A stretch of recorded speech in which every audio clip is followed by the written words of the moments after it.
How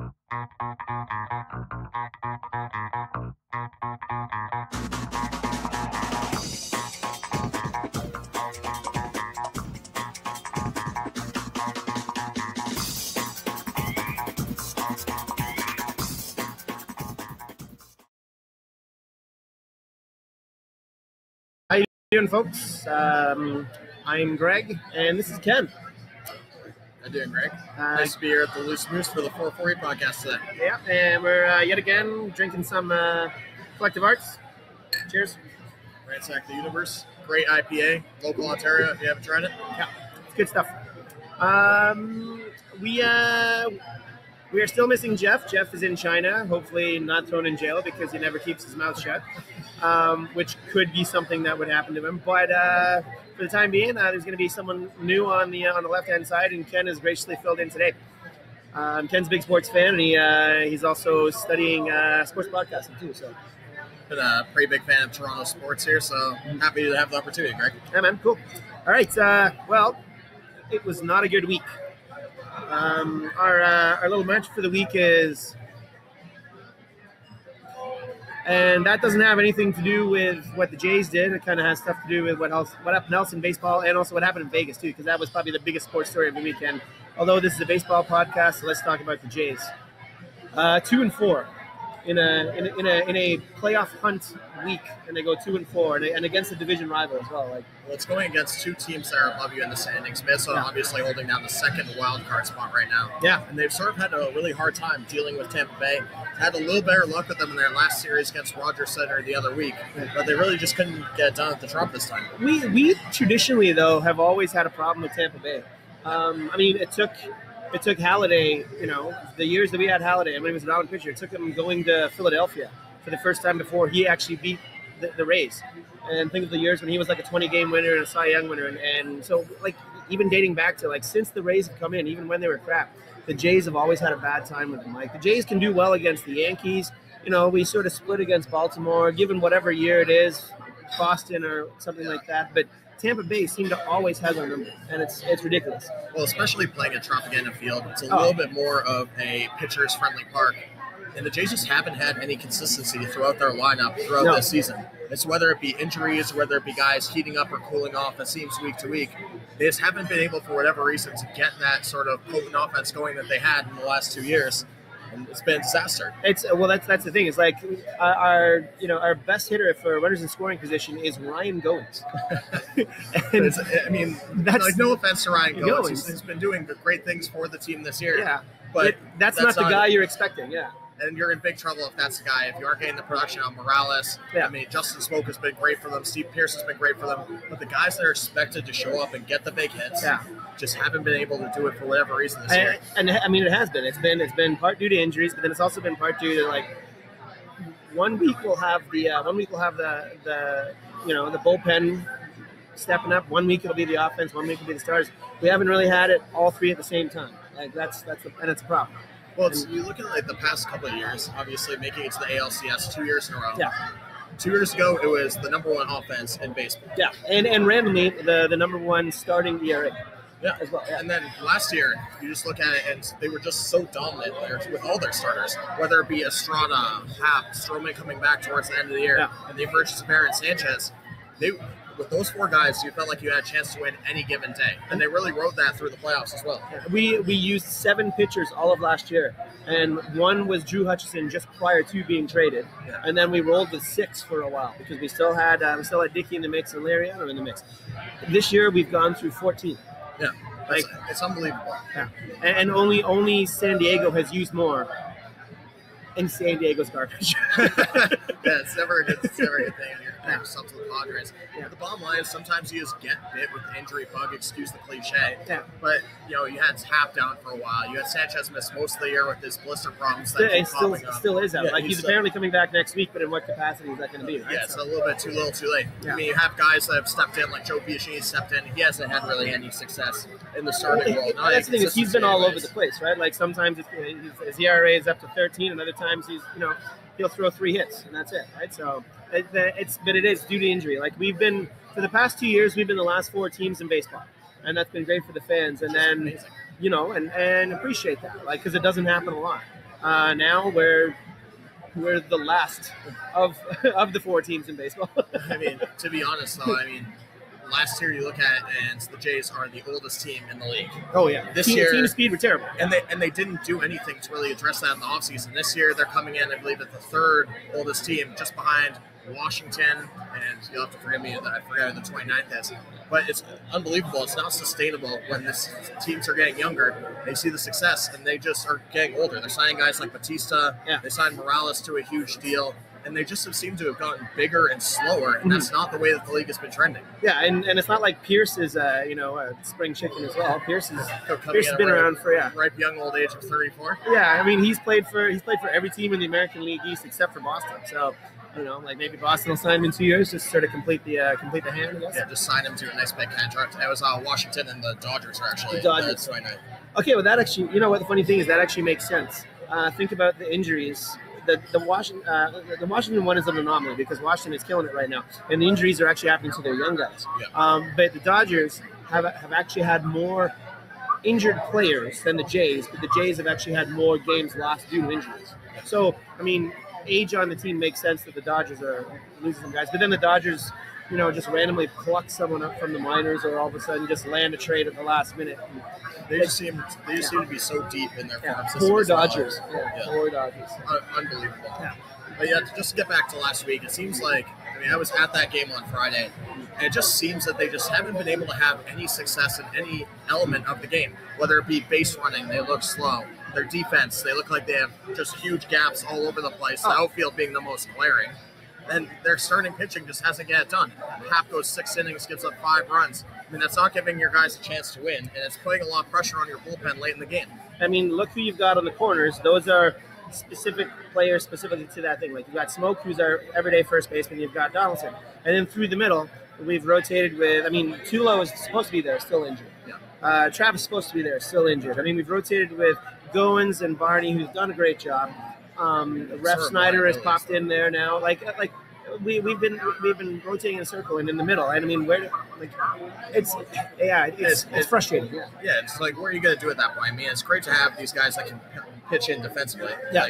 But you can't rely on Goins or, I don't know, for example, Kevin Pillar or any of these guys that are just sort of like secondary offensive players to come in and be even an average league hitter. Now it's for a half of the season, the trade, not the trade, but Edwin signing over in Cleveland and us signing Morales, they were actually pretty even. Yeah, now, it didn't look too bad. Yeah, now Edwin's going on fire, and now it's there's a glaring hole in the lineup. And Morales is clearly just tapered off a little bit here towards the end. Yeah.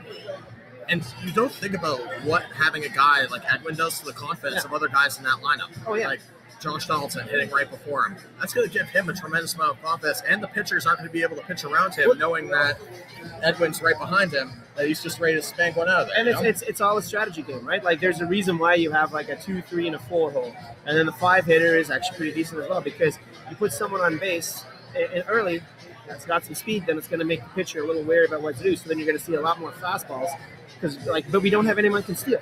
There's no one that can steal, so the pitcher can take a sweet ass time to pitch to whoever he wants. So earlier on, there was some rumors about a trade with Miami for D. Gordon, which D. Gordon gets on base because he hits singles. That's what he does, and he gets on base and he steals a lot of bases. Having someone like that actually causes a lot of confusion for the pitcher. So it puts pressure on the defense, right? Yeah. And when you make the defense make plays, they're going to make mistakes some of the time. The problem is that the Blue Jays don't have any of those guys. They haven't been able to really extend any of these plays from first to third. Yeah. They just are trying to nickel and dime their way to runs, and you simply can't have it. They got pushed around by Bartolo Colon the other day. And no offense to Big Sexy, but he's seen better days. If he's just throwing 88-mile-per-hour fastballs in there, with the exception of he did pick his spots and was hitting 93, 94 a couple times. But with the exception of the majority of the pitches he's throwing, it's unbelievable. The line just simply has to do a better job. They have to have a better approach. I kind of root for the big guys like that, because I like it when there's players that are older than me still in the league, and I'm okay with that. But yeah, that's a guy that you should hit around. And I have a soft spot for Minnesota because Molitor is the coach, but I don't want them to make the playoffs at our expense. Like, I don't mind if they sneak into the wild card, but I mean, we gave them a spot in the wild card this weekend because they played like shit. So. Yeah, it was awful. It was horrendous. And there's no excuse for it. At this point in the season, it's a serious gut check time. Oh, yeah. And you have to feel like, we were talking about this just before we went on air. Yeah. You can really feel like the Jays are done at this point. They're 6 games back of the wild card. They're 9 games under 500. And they just, every time they seem to piece together a 4-game or a 5-game winning streak, they trip. Yeah, and then they'll just lose 4 or 5 in a row, just fall flat in their face. And it's really frustrating to watch. And the next 3 series are huge because you've got Boston for 3, you've got Baltimore for 4, and then we go to Boston for 3 as well. So, I mean, we're playing Boston. We actually play Boston 9 more times before the end of the year. Boston, I'm not going to lie, Boston's bitched us all year. And, to be honest, I wouldn't even be that excited at that opportunity right now as a Jays fan, looking at what these pitchers have done to their lineup all year. Like, it sounds like we're being a dead horse here, but if you can't hit a fastball guy, it's like, and then you're looking at the next 3 guys that we have to see. Because Pomeranz is supposed to be their weak one. Yeah. And we're facing him against Stroman tonight. Stroman actually has literally been the workhorse and, the shining star theoretically, because he's had some burps, but I mean, this is a game where we've got a chance. Tomorrow, it's Chris Sale versus to be determined, and I'm pretty sure that to be determined is they're figuring we're going to wipe this game out. Yeah. So let's bring someone up and try and send out a sacrificial lamb. Yeah. And then you got Happ against Porcello, and Porcello was last year's Cy Young. Yeah. So Happ just hasn't had the year that he had last year, a 20-game winner. Yeah. For whatever reason, he hasn't been able to locate his fastball. You just really feel like the Jays are going to have a lot of trouble in this next 3-game stint. Yeah. And then you're heading to Baltimore, and I don't know, unless you're going to be able to pitch around Manny Machado, who's been heating up lately, it's not looking too good for these guys. Yeah. But that's the thing, is like, the one thing that I will give them is that they're still in games. Like, you know that they are trying. Like, it's not like they haven't packed in the season.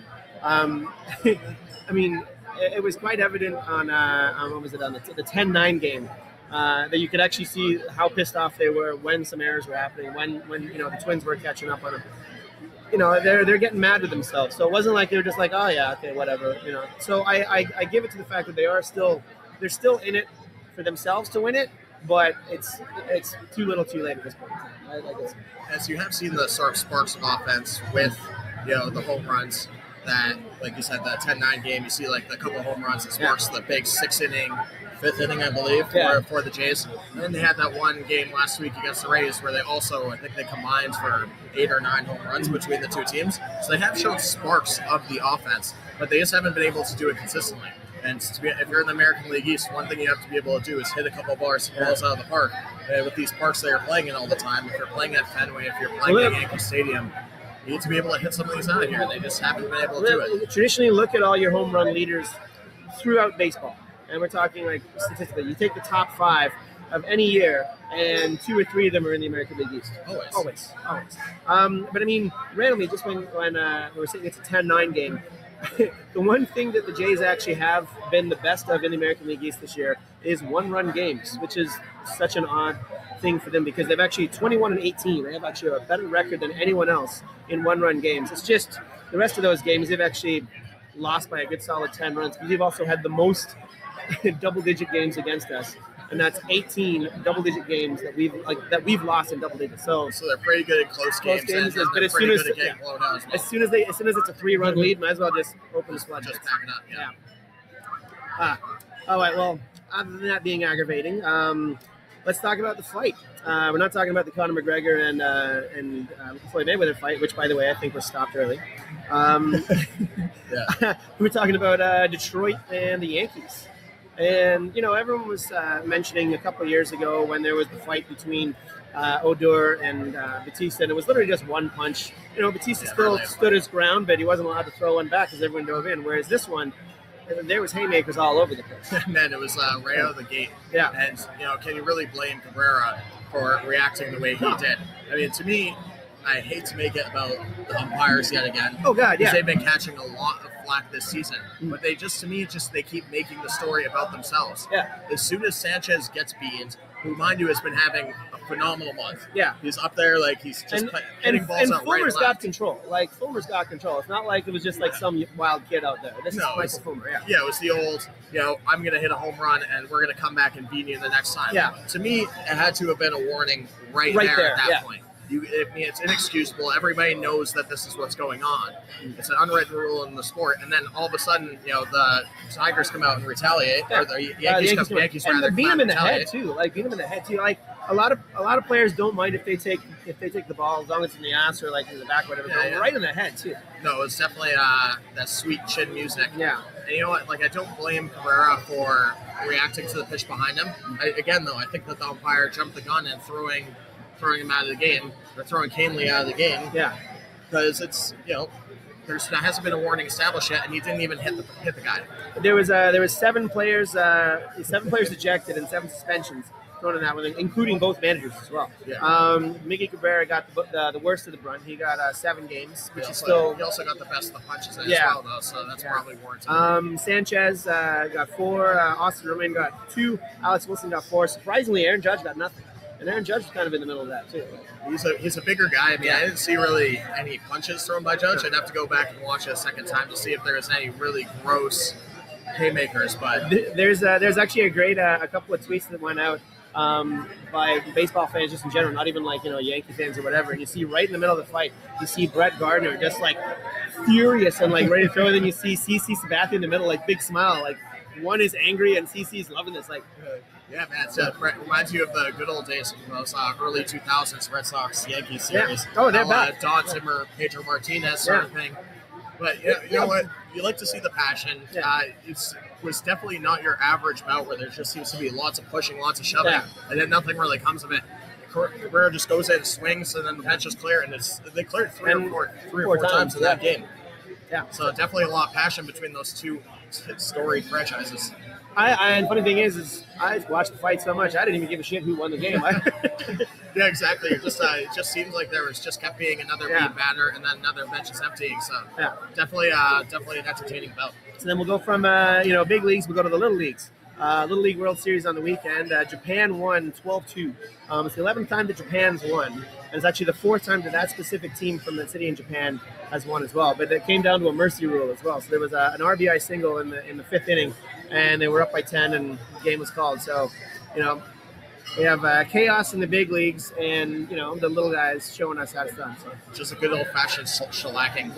Yeah. The Canadians were doing pretty well in the Little League World Series for a while. We lost to the champs until they hit the buzzsaw that was Japan. Yeah. So I don't think anybody's really surprised to see these guys come out and dominate the way that they did. Yeah. And that's actually very good for Canadian baseball. I mean, granted, it's very young, but the fact that we have a team that lost to the champs in the semis, so I'm fine with that.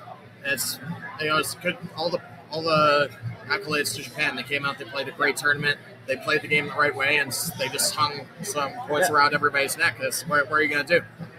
Another big, so we go back up to the big leagues in this one. Stanton yesterday hits 50, and this guy is on fire. This guy is on fire. I mean, Donaldson has hit 12 this month, and Donaldson has actually tied a Jays record. Batista actually had it twice in the same year that he hit 54. But Stanton is just on fire. Like he's hit 50, and one statement that I did like him saying, and I don't know if you want to weigh in on this or not, was he said that once he passes 61, he'll have the new record. Obviously, making a jab at Sammy Sosa, Mark McGwire, and who's the other guy?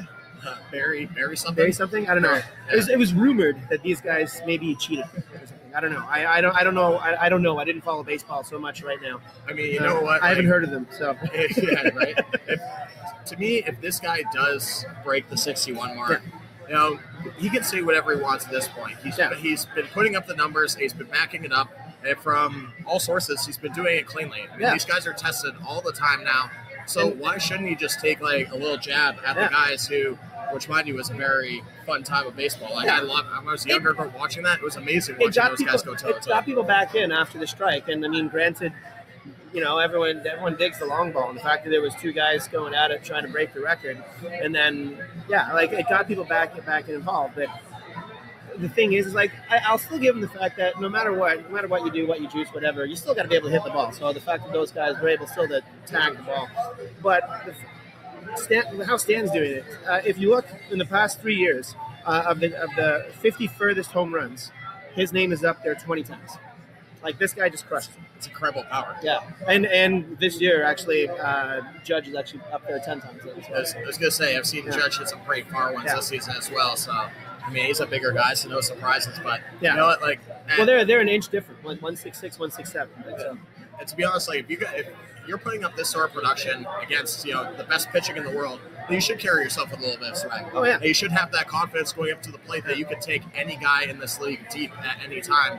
And when it's coming in, at 95, 96, it's like it's going to be going out just as quickly as you can make the contact. So I've got no problem with the way you're saying. I mean, I like the guy. He's not a dick. He's definitely not a dick, which is always definitely not a dick. Yeah. But it's kind of funny because he plays in Miami, and Miami's secretly my National League team because I've mentioned this before that I dig their colors because they look like something that was out of a bad guy's house in Miami Vice in 1987 or something like that. So I kind of dig that. But everyone thinks that because he's playing there, because he's too good, he has to get traded. Yeah, that's good, man. You got Jeter as in part of your ownership now. This team's on the way up. It's on the way up, and we've seen the success in Miami before, so it's not as if it's unfounded. Yeah. They just haven't, for whatever reason, been able to consistently put a product out there that's going to. It's been ownership. Like the owners that they've had beforehand, all of a sudden they get a World Series, he reaps the benefit of that, then sells off the team for bargain basement, and all of a sudden get a World Series, sell off the team. So I kind of hope the ownership group that's there now will sort of keep it in. But I mean, you look back on the loss of Jose Fernandez.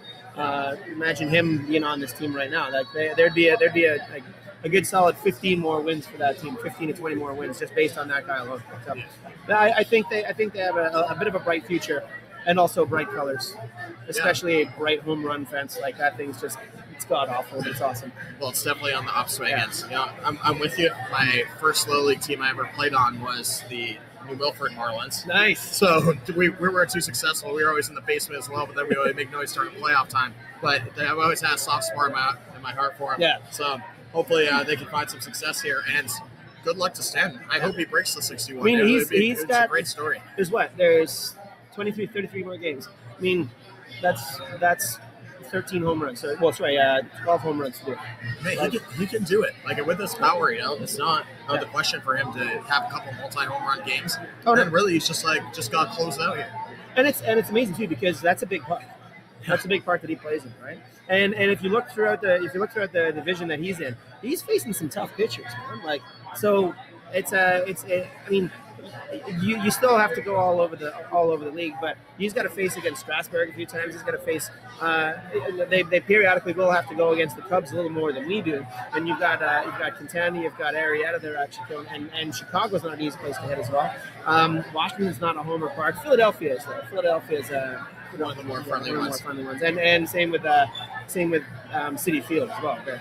Just to bring it back full circle to the Jays, I was actually thinking about this earlier when we were talking about the success or lack thereof that Morales has had versus Edwin.